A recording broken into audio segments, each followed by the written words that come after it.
Saudara-saudari yang terkasih di dalam Yesus Kristus, mengapa orang Kristen harus melayani?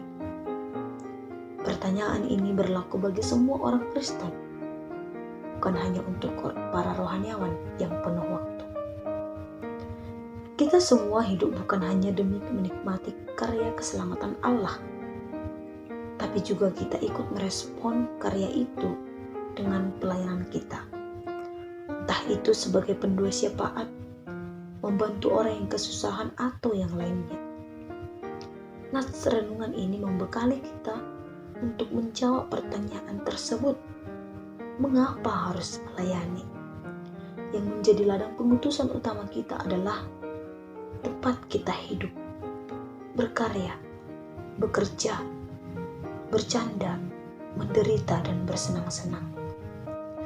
Kita sebagai orang Kristen boleh belajar dari kehidupan Timotius, di mana Timotius adalah seorang Kristen yang masih muda di Asia Kecil, yang telah menjadi kawan dan pembantu Paulus dalam pekerjaan Paulus untuk memberitakan Injil, di mana tugas yang diberikan kepada Timotius adalah tanggung jawab penuh atas pelayanan Injil sesuai dengan perkataan nubuat yang diberikan pada saat penghabisan Timotius.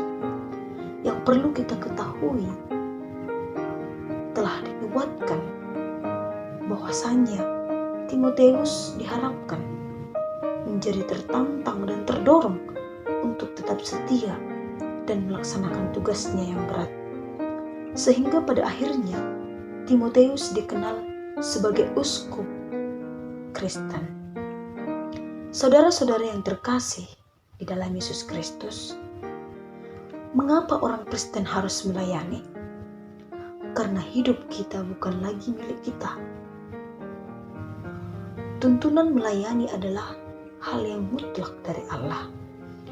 Karena pelayanan sejati adalah mutlak dari Allah. Karena Allah yang berinisiatif memanggil kita. Kemudian mengapa orang Kristen harus melayani? Karena melayani adalah tanggung jawab kita sebagai anak-anaknya, yang dimana karya keselamatan dari Allah bukan saja menjamin atas keselamatan kita, tapi dapat mengubah status kita sebagai anak-anaknya. Untuk itulah kita sebagai seorang Kristen, sebagai anak-anak Allah, untuk bisa menjadi teladan lewat sikap kita, lewat tindakan dan perbuatan kita. Yang terakhir, yang menjadi alasan orang Kristen melayani ialah karena Yesus Kristus telah memilih untuk dirinya sendiri peran sebagai pelayan, dan Ia memanggil kita untuk menjadi seperti Dia. Saudara-saudari, perlu kita ketahui bahwa manusia diselamatkan untuk melayani Allah, karena Allah telah menebus kita, melanjutkan karya keselamatan yang Tuhan berikan kepada kita. Yesus juga telah mengorbankan nyawanya sendiri untuk keselamatan kita. Maka dari itu, kita sebagai anak-anak Allah, sebagai orang Kristen yang sudah menerima karya keselamatan dari Allah melalui Yesus Kristus, orang Kristen tidak diminta harus melayani lewat penyampaian firman di mimbar, seperti halnya yang dilakukan oleh pelayan-pelayan gereja. Orang Kristen dapat melayani lewat apa saja, pelayanan kepada orang lain atau kepada orang yang ada di sekitar kita. Setiap pelayanan yang kita lakukan bukan dilihat apa yang kita lakukan, melainkan pada mengapa, bagaimana, dan untuk siapa kita melakukannya.